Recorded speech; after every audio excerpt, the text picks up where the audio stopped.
I used to think love could conquer anything, even old money's disdain for a nurse who dared to marry into their precious dynasty. That delusion shattered like fine china at Sunday brunch, right along with my marriage. My name is Zlata, and until recently, I was the black sheep of the illustrious Bryant family, though they never let me forget I wasn't really family at all. Just the working-class girl who somehow snagged their golden boy Wesley at a hospital fundraiser 3 years ago. Darling, do try to keep your work stories minimal today, Annalise said as I walked into their marble-floored foyer that morning. She adjusted her pearls, lips pursed like she'd tasted something bitter. The Carmichaels are joining us, and talk of bedpans hardly suits brunch conversation. I forced a smile, squeezing Wesley's hand. He dropped it to check his phone. The dining room gleamed with old silver and fresh flowers. Sophia, my sister-in-law, was already seated, tapping away at her iPad. She barely glanced up. "Oh, good. The gang's all here. Mum, tell them the exciting news." Annalise beamed, settling into her chair like a queen on her throne. "Well, since you mentioned it, we've finally booked that family villa in St. Bart's for next month. 2 weeks of sunshine and sailing." My stomach clenched. This was the first I'd heard of any vacation. "The Carmichaels will be joining us, of course," she continued. "Their James and Sophia have been getting quite close, you know." Wesley grinned. "Sounds perfect, Mum. I could use a break from the firm." "About the timing," I started. "I'll need to check my schedule at the hospital." "Oh, darling!" Annalise's laugh tinkled like ice and crystal. "Did you think? Well, this is awkward. We assumed you'd understand. This is a Bryant family tradition. Plus, the villa only sleeps 8. And I'm not family." The words slipped out before I could stop them. "She means it's about appearances," Sophia drawled, not looking up. "The Carmichaels are old money. They have certain expectations."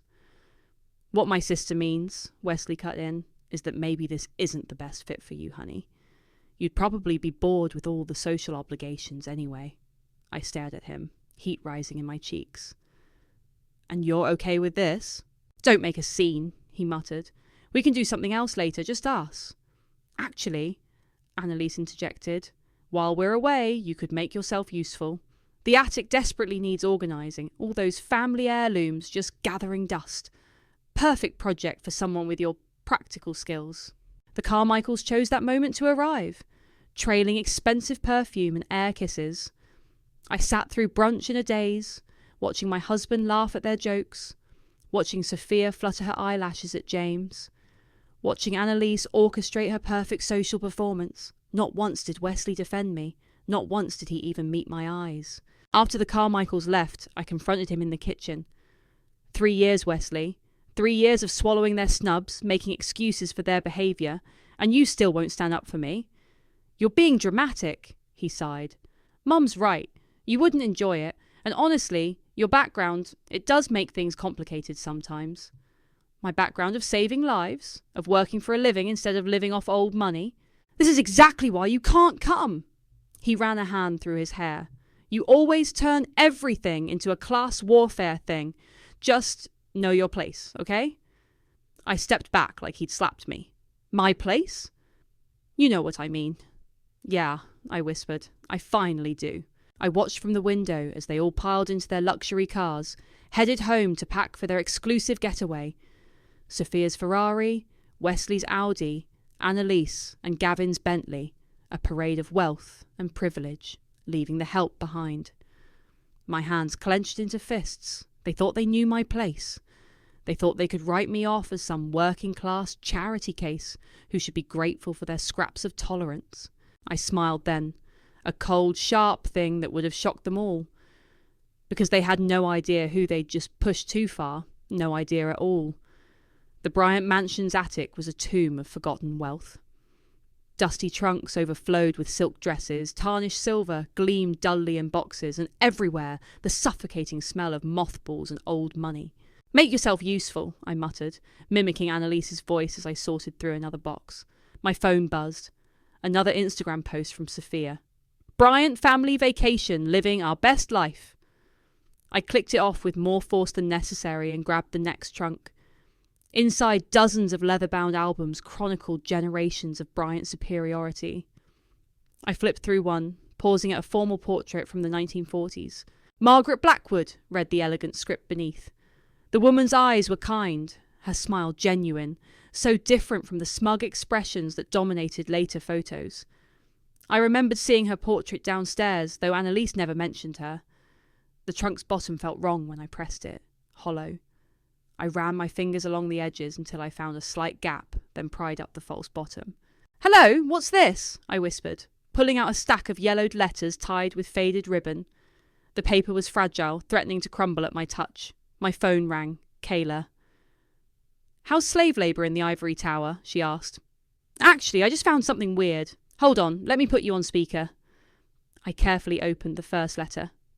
It's dated 1943, addressed to Margaret Blackwood from someone named Eleanor. "Your in-laws' relatives?" "No. Wait. Listen to this. Dearest Margaret, I beg you to reconsider. The estate was meant for both our families. What Richard and Victoria have done is nothing short of theft. My children will be left with nothing." "Damn," Kayla breathed. "Family drama from way back." "There's more." I shuffled through the papers. Legal documents, bank statement, and look at this, a will. 2 versions of the same will, but with different beneficiaries. "Aslata," Kayla's voice sharpened, "be careful what you're poking into. Rich people don't like their secrets exposed." "No, they just like exposing other people's flaws." I kept reading, my hands starting to shake. "Victoria Bryant, that's Annalise's grandmother. According to these letters, she and her husband somehow cheated Margaret's family out of their shared inheritance. There are dozens of letters here begging for justice. What happened to them? The Blackwoods?" I pulled out my phone, Googling quickly. Nothing good. Eleanor Blackwood died in poverty. Her children were split up into foster homes. Meanwhile, the Bryants... I gestured at the mansion around me, even though Kayla couldn't see. Holy shit! And they're still sitting on that stolen money? Looks like it. I found another document, this one newer. Wait, this is from just last year. Some law firm writing to Annalise about a confidential settlement with someone named James Blackwood. They're still paying hush money? Must be. I started taking photos of everything with my phone. The mighty Bryants, so proud of their old money legacy, built on fraud and theft. What are you going to do? I thought about Annalise's sneering face, Wesley's dismissal, Sophia's constant jabs. "I'm going to need your help. Know any good investigative journalists?" "Actually," Kayla paused. "Remember that scandal last year with the corrupt judge? The reporter who broke that story, Mohammed Duncan? He's a friend of my cousin's." My heart started racing. "Can you get me his contact info?"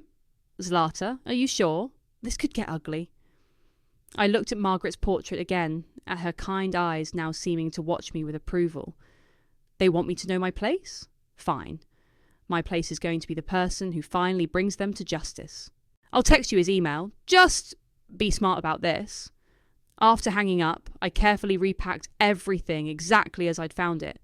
But before replacing the false bottom, I noticed one more envelope, this one sealed with wax.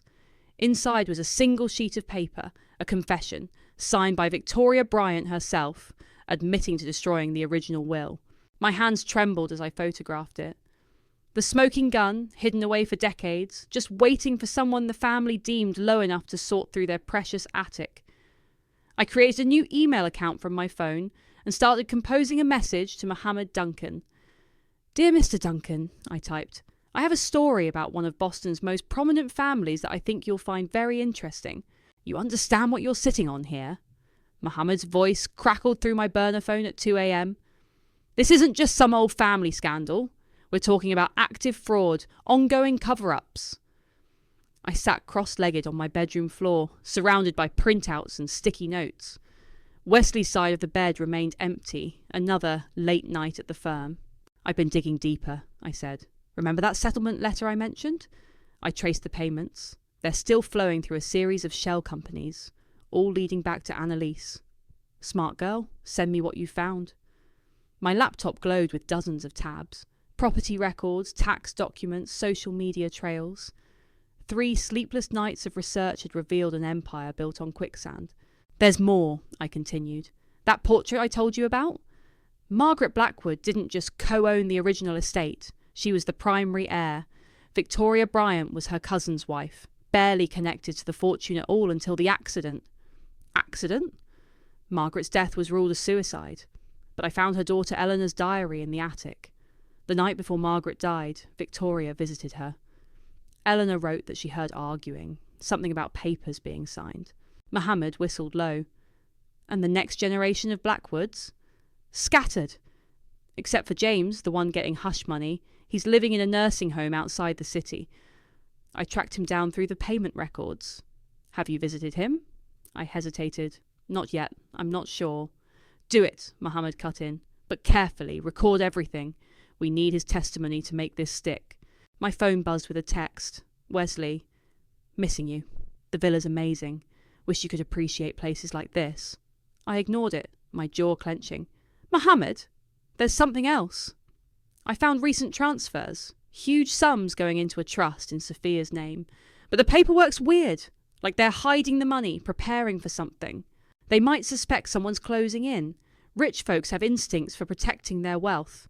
He paused. You know they'll guess it was you who exposed them. Good. The word came out sharp as a blade. Let them know exactly who brought them down. It'll get ugly. You ready for that? I looked at the latest Instagram post from their vacation. Wesley, Sophia and Annalise lounging on a yacht, champagne glasses raised. Blessed life. Ah, old money, new memories. They made it ugly the moment they decided I wasn't good enough for their precious family, I said. I'm just returning the favour. All right then. I'll start fact-checking everything. But you need to visit James Blackwood today before anyone tips off the family. After hanging up, I changed into my nurse's scrubs, my low-class uniform that would let me blend in at the nursing home. But first, I had one more call to make. Kayla, I need a favour. If anything happens to me, there's a sealed envelope in my desk at work. It has copies of everything. Make sure it gets to Mohammed. Zlata? She sounded worried. Are you sure about this? These people have serious connections. They're not the only ones with resources. I grabbed my car keys. I've got something better than money or status. I've got nothing left to lose. The nursing home was quiet when I arrived, morning shift just starting. I found James Blackwood's room easily, perks of knowing how to read a medical chart. He was awake, sitting by the window, thin, but his eyes were sharp. Mr. Blackwood, I'm here about Margaret and Victoria Bryant. His hands trembled on his armrest. You're from them? Another payoff? No. I sat beside him, taking out my phone to record. I'm here because it's time someone told the truth. Your grandmother's truth. He studied me for a long moment. You're that nurse who married into their family. I saw it in the society pages. Yes. And I found everything in their attic. The letters, the confession, the forged will. After all these years, his voice cracked. They destroyed us, took everything. My mother died thinking she'd failed us. Would you be willing to tell your story, on record? He reached for my hand, gripping it with surprising strength. Young lady, I've been waiting decades for someone to ask. I pressed record as he began to speak, each word another nail in the Bryant's coffin. By the time I left, I had everything Mohammed needed, and a burning certainty that justice was finally within reach. You need to see this. I slid my laptop across Kayla's kitchen table. Another transferred Sophia's trust fund, $5 million, routed through 3 different shell companies. Kayla leaned in, frowning at the screen. That's the 3rd one this week, right after you met with James. They're running scared. I grabbed another slice of pizza, barely tasting it. My phone buzzed. Wesley again. Miss you, babe. Hope you're not working too hard. Remember what we talked about? Dignity matters. Kayla read the text over my shoulder and snorted. Dignity? Like how they dignified you by making you their attic maid? Mohammed says the story's almost ready. I pushed my phone away. But something's still missing. These recent transfers, they're too precise, too calculated. Maybe they're not just hiding old money, Kayla started pacing. What if they're still doing it? Still swindling people? My phone rang. Mohammed, turn on Channel 7, he said without preamble. There's something you need to see. The news showed Annalise at some charity gala, announcing a new Bryant Family Foundation for underprivileged children. The irony made me want to scream. Watch her left hand, Mohammed said. The way she keeps touching her necklace when she mentions the foundation's funding. I leaned closer. That's her tell. She does that when she's lying. Bingo. My sources say that foundations as hollow as their family values. Perfect way to hide money, though. Who'd question donations to help poor kids? Those transfers to Sophia. My heart started racing. They're not protecting old money. They're hiding new fraud. Keep digging, Mohammed said. I'll delay the story until we have the full picture. After he hung up, Kayla grabbed her laptop. I know that look. What are we searching for? Foundation records, board members, donation sources, everything. I pulled up the charity's website. Look, Sophia's listed as treasurer. We spent hours following the money trail. Every path led to more shell companies, more hidden accounts. By midnight, my eyes were burning, but we had it. Holy shit, Kayla whispered. They're using the foundation to launder money from their real estate scams. All those charitable donations are just stolen funds being cleaned. And Sophia's not just treasurer. I pointed to a document. She's the architect. These schemes all started right after she got her MBA. My phone lit up with a FaceTime request from Wesley. I almost declined, but Kayla grabbed my arm. Answer it, she hissed. Act normal. We need them comfortable. I forced a smile as Wesley's face appeared. Behind him, I could see the villa's luxurious interior. Hey, stranger, he said. You've been quiet lately. Everything okay? Just busy, doing my practical work. He winced. About that, Mum feels bad about how things went. She's talking about including you in the Thanksgiving plans. How generous of her. Don't be like that. She's trying. He lowered his voice. Look, I know things have been rough, but once you learn to fit in better... Fit in?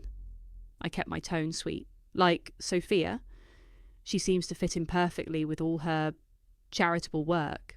Something flickered in his eyes. What do you mean? Nothing. Just admiring her dedication to the family business. He ended the call shortly after, making excuses about dinner plans. Within minutes, my phone showed a new transfer alert, another $1 million to Sophia's trust. They're spooked, Kayla said. That was a warning shot, wasn't it? More like a promise. I forwarded the transfer details to Mohammed.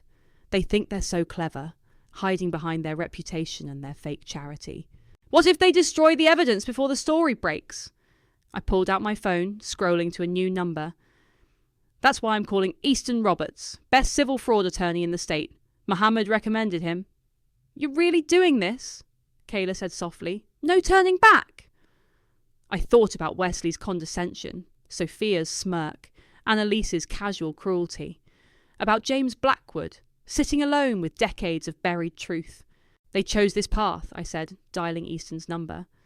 I'm just making sure they reach the end of it. Everything's in place, Mohammed said, sliding a manila envelope across the cafe table. Once this goes live, there's no taking it back. Are you absolutely sure?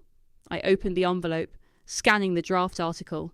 The headline made my heart skip. Boston's elite family empire built on decades of fraud. They're coming home tomorrow, I said. One last family dinner before their perfect vacation ends. Interesting timing. Mohammed stirred his coffee. The story drops at midnight. They'll wake up to their world burning. My phone buzzed. Easton calling. I put him on speaker. Just filed the paperwork, he said. James Blackwood's civil suit is ready. The moment that story hits, we move. You've got other victims lined up? 3 families who lost properties to their real estate scams, I confirmed, plus documentation of the foundation's money laundering. It's all there. Good, because they'll fight back hard. You understand what you're risking, your marriage, your reputation. I lost those the moment I married into their lies. I closed the envelope. What's our next move? Mohammed checked his watch. I need you to meet someone. She's waiting at my office. The woman at Mohammed's office was elderly but elegant, her spine straight as steel. She stood when we entered. Zlata, meet Patricia Morrison. She was Victoria Bryant's personal secretary for 30 years. My breath caught. You worked for them? Patricia's smile was razor sharp. I kept their secrets, watched them destroy lives, and I kept evidence, just in case someone brave enough came along. She opened her briefcase, pulling out folders. Bank statements, private correspondence, photos. Victoria trusted me with everything, never thinking I might have a conscience. Why come forward now? I asked. Because of James Blackwood. I was there the night Victoria forced Margaret to sign those papers. Watched that family crumble while the Bryants prospered. She touched my hand. When Mohammed told me what you'd discovered, I knew it was time. My phone chimed, Itaisky. A text from Wesley. Packed you something special from the trip. See you tomorrow night, beautiful. Patricia read it over my shoulder. They always think gifts can cover their sins. Victoria was the same way. The story's stronger with your testimony, Mohammed said. But they'll know you helped. Good. Patricia straightened her jacket. I'm too old to fear them anymore. Back home, I found a delivery on my doorstep. A designer dress with a note from Annalise. For tomorrow's dinner, do try to look the part. I called Kayla immediately. It's happening. They're love-bombing me. They suspect something's coming. She paused. Are you ready for tomorrow? I hung the dress up, studying its perfect tailoring. I'll wear it. One last performance as their perfect, grateful charity case. Zlata. Kayla hesitated. What about Wesley? Deep down, do you still love him? I touched my wedding ring, remembering the man I thought I'd married. I loved who I thought he was. But he showed me who he really is. Someone who'd rather protect family wealth than defend his wife. My phone lit up with a message from Mohammed. Stories locked. Midnight tomorrow. Point of no return. I typed back. Do it. Then I tried on Annalise's dress, practiced my smile in the mirror, and prepared for one final dinner with the family that never thought I'd dare to fight back. The next morning, Wesley called. Can't wait to see you tonight, babe. Mom's planning something special. Oh? I kept my voice light. What's the occasion? Just family appreciating family. You'll see. I thought of Patricia's evidence, James's testimony, the mountain of proof about to bury them. Yes, I said softly. I suppose we'll all see quite a lot tomorrow. After hanging up, I texted Mohammed. They're planning something for dinner, some kind of gesture. His response came quickly. Too late for gestures. Stories scheduled. Midnight. I looked at the designer dress hanging on my closet door, imagining tomorrow's headlines, the shocked faces around the dinner table, the moment they realised who had brought them down. See you soon, family, I whispered, touching the dress's silk fabric. I've got something special planned too. The designer dress felt like armour as I walked into the Bryant mansion at exactly 7 p.m. Through the window, I caught a glimpse of Mohammed's car parked discreetly down the street. Darling! Annalise air-kissed my cheeks. The dress suits you perfectly. See, Wesley? She can look quite presentable when she tries. Wesley hugged me, whispering, You look beautiful. His cologne couldn't quite mask the whiskey on his breath. Sophia lounged by the fireplace, phone in hand. Nice of you to join us. How's the attic organising going? Oh, I found some fascinating things up there, I smiled. Family history is so illuminating. Something flickered in Annalise's eyes. Before she could respond, her phone buzzed. She frowned at the screen. Everything okay, Mom? Sophia asked. Just the foundation? Some reporter asking questions about our funding sources. She waved it away. Nothing to worry about. I checked my watch. 7:30. 4.5 hours until midnight. Dinner was a performance of forced civility. Gavin carved the roast while Annalise directed the conversation like a symphony conductor, carefully avoiding any mention of my exclusion from their vacation. We have an announcement, she said, as dessert arrived. Wesley, would you like to tell her? Wesley reached for my hand. We've been thinking, honey, about your position in the family. Mom's offering you a role in the foundation, public relations, something more suitable than nursing. To help you fit in better, Sophia added with a smirk. My phone vibrated. Mohammed. Story's going live early. 8 p.m. Get ready. I squeezed Wesley's hand. That's so thoughtful. Tell me more about the foundation's work. Well, Annalise began, we've done tremendous things for underprivileged. The dining room erupted with phone notifications. Breaking news alerts, text messages, emails. Sophia checked her phone first, the colour drained from her face. Mum, she whispered. Oh, God. Wesley grabbed his phone. I watched his expression change as he read the headline. Bryant family fortune, a century of fraud exposed. What is this? Annalise's voice shook as she scrolled. Margaret Blackwood, Victoria, the foundation. Who dared? Her head snapped up, eyes locking onto mine. You. I stood slowly, smoothing the designer dress. The attic was very illuminating indeed. "How dare you?" Sophia launched to her feet. "After everything we've done for you." "Done for me," I laughed. "You mean the humiliation? The constant reminders that I'm not good enough? Or maybe you mean the invitation to join your fraudulent foundation?" Wesley grabbed my arm. "Zlata, whatever you think you know." "I know everything." I pulled away. "The original fraud, the continuing schemes, the foundation's money laundering. James Blackwood sends his regards, by the way." Annalise's phone rang, then Sophia's, then Wesley's. Their faces went paler with each call. "The board of directors," Sophia whispered. "They're calling an emergency meeting." "My partners," Wesley muttered. They're suspending me pending investigation." Gavin, silent until now, slumped in his chair. "It's over, isn't it?" The front door burst open. Mohammed walked in, flanked by 2 other reporters. "Mrs. Bryant," he called out, "care to comment on the allegations? Or perhaps on the civil suit just filed by the Blackwood family?" "Get out!" Annalise shrieked. "All of you!" Zlata, Wesley's voice cracked. "Please, we can fix this. Whatever they're paying you." "Paying me?" I turned to him. "You still don't get it. This isn't about money. This is about justice. For the Blackwoods. For everyone you've stepped on. For me." Sophia's phone chimed again. "The accounts!" she gasped. "They're freezing everything." I walked to the door, then turned back. "By the way, Annalise, the dress is lovely. Perfect for making headlines, don't you think?" As I left, their world crumbling behind me, my phone lit up with a message from Easton. "Civil suit filed. Criminal investigations launching. Well done." I stepped into the cool night air, hearing the chaos erupting inside. Reporters were already gathering on the lawn. Camera flashes lit up the darkness like lightning before a storm. The dynasty was falling, and I had struck the match that burned it all down. 3 days after the story broke, Wesley showed up at my apartment unshaven and desperate. His Armani suit was wrinkled, his eyes bloodshot. "Please," he said when I opened the door. "Just hear me out." I let him in, keeping my distance. The TV was muted, but the headlines scrolled across the screen. "Bryant Foundation under federal investigation. Historic fraud case rocks Boston elite." "I've been suspended from the firm," he said, pacing. "Our accounts are frozen. Mom's having panic attacks. Sophia's boyfriend dumped her. It's a nightmare." "Karma usually is." He ran his hands through his dishevelled hair. "I know we hurt you. I know I should have defended you. But this, destroying our entire family—" "Your family destroyed itself," I said. "I just exposed the rot. We can fix this." He grabbed my hands. "I'll stand up to Mum. We'll start fresh. Just us. I'll be better." I pulled away. "Like you promised after the Christmas party?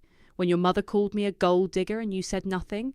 Or after Sophia's engagement party, when you let them seat me with the catering staff?" I was wrong. I see that now. "No." I shook my head. "You see consequences now. There's a difference." My phone buzzed. Easton calling. I put it on speaker. "Zlata, just filed the divorce papers. Also, James Blackwood's family wants to meet you. They're calling you their guardian angel." Wesley's face crumpled. "Divorce? Baby, please." The doorbell rang.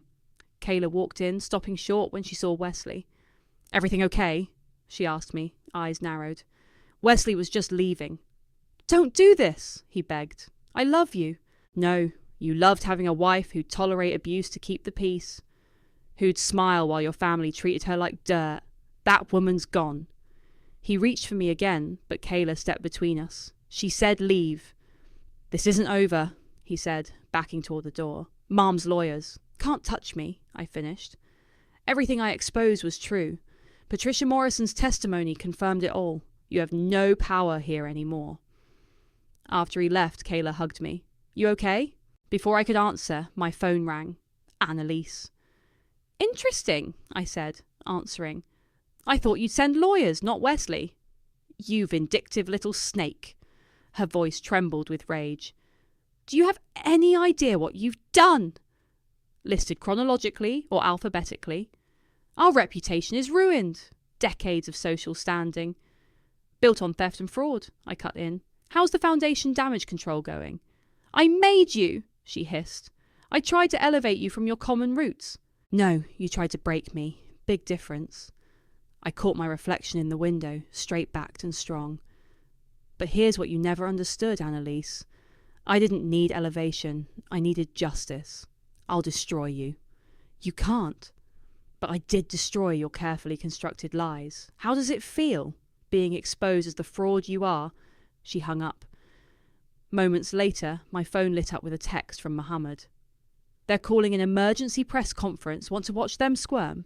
I turned up the TV volume just as Annalise appeared on screen, designer suit immaculate but hands shaking as she faced the reporters. The Bryant family categorically denies, she began, but her voice cracked when someone shouted a question about Margaret Blackwood. Damn, Kayla whispered. She's actually crying. Crocodile tears, I said. Watch her tell. Sure enough, Annalise's hand crept to her necklace, fidgeting as she claimed ignorance of the Foundation's financial irregularities. My phone buzzed again. Easton. Judge froze all family assets pending investigation. They're finished. I thought of James Blackwood, finally seeing justice. Of Patricia Morrison, free from decades of guilty silence. Of all the people the Bryants had stepped on, now rising up with their own stories. You know what the best revenge is? I asked Kayla. Living well? No. I smiled, watching Annalise's carefully constructed world crumble on live TV. The best revenge is truth.